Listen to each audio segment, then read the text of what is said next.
Hello, my name is YELİZ. Today I am going to talk about Frankenstein characters and themes in Frankenstein by Mary Shelley. I'm going to talk about first Victor Frankenstein. And Victor Frankenstein was the protagonist of Frankenstein, and he was born into an educated, wealthy family, and he was obsessed with science, studying and discovering the secret of life.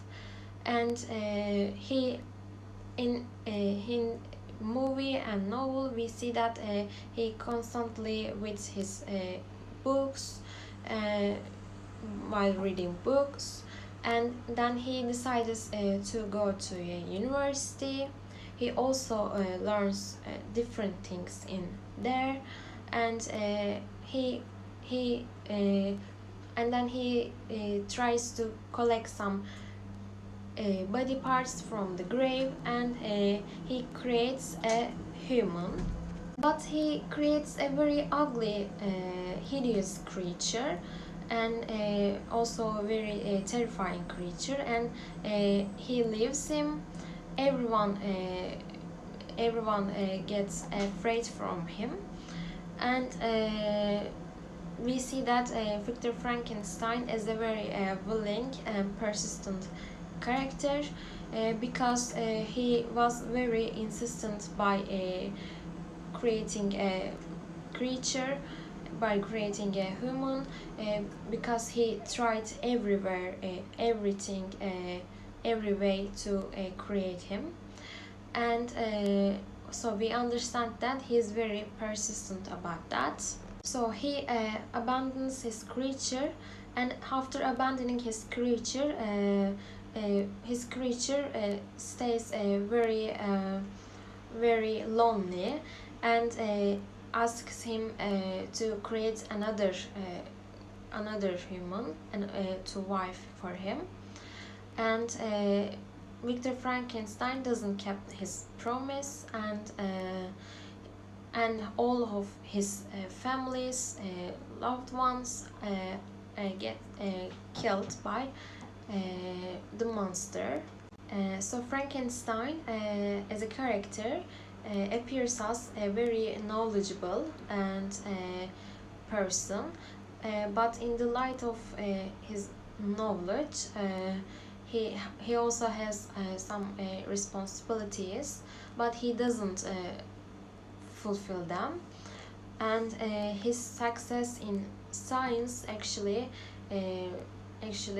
led him to downfall, and he loses all his loved ones, and at the end of the movie he dies, and by searching the creature. So now let's get to the character, the creature. The creature appears as the antagonist in the novel and in the movie. It is the Frankenstein's nameless creature. He has a very scary appearance, and he scares everyone. He gets excluded from wherever he goes, and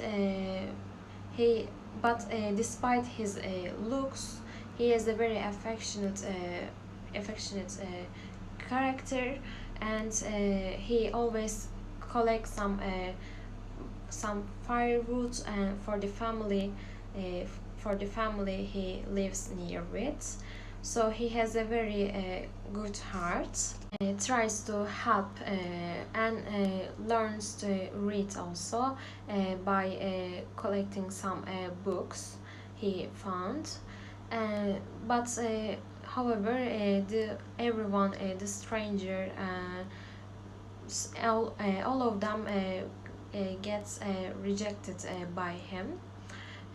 Everyone gets reject him, and this loneliness loneliness puts him into depression. In the chapter 15, he says that I am an unfortunate and deserted creature. I look around and I have no relation or friend upon earth.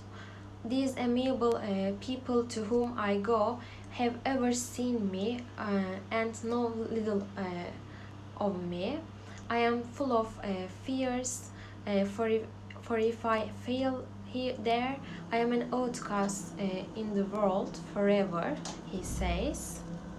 We understand that he is feeling very lonely, and he is feeling also isolated from his words, and also he needs to be loved.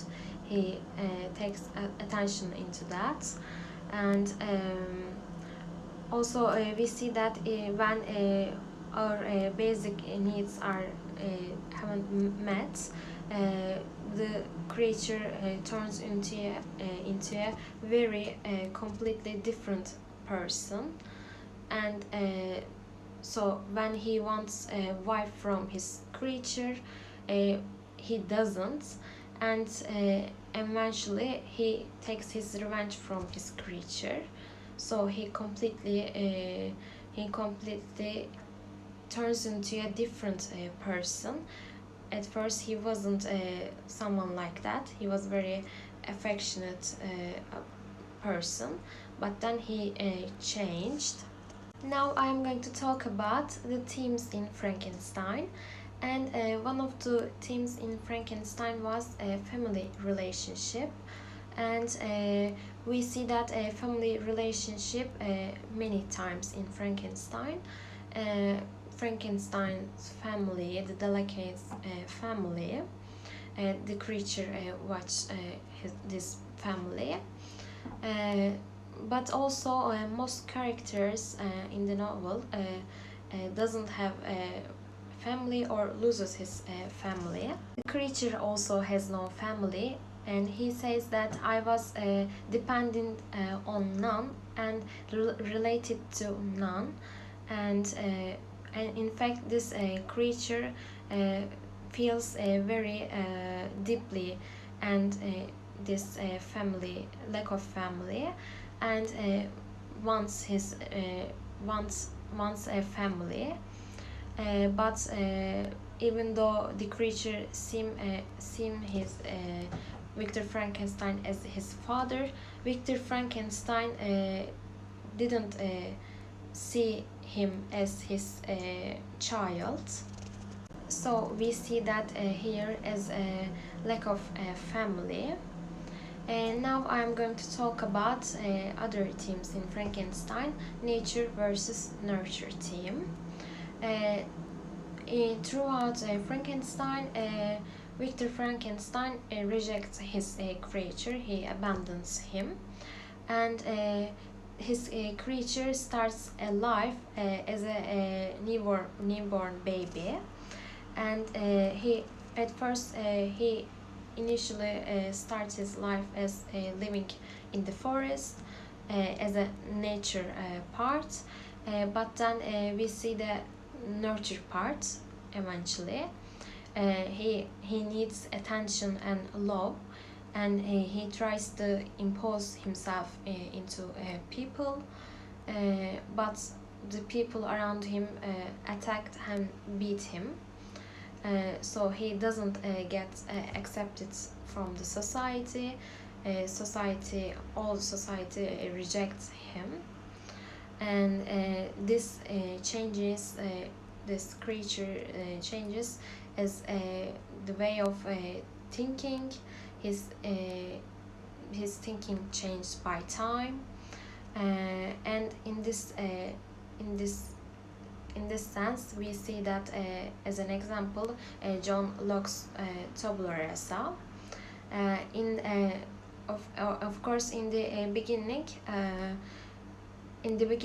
the creature wasn't like that, wasn't a bad person, but then eventually he changes. He interacts with the society, and society treats him very badly,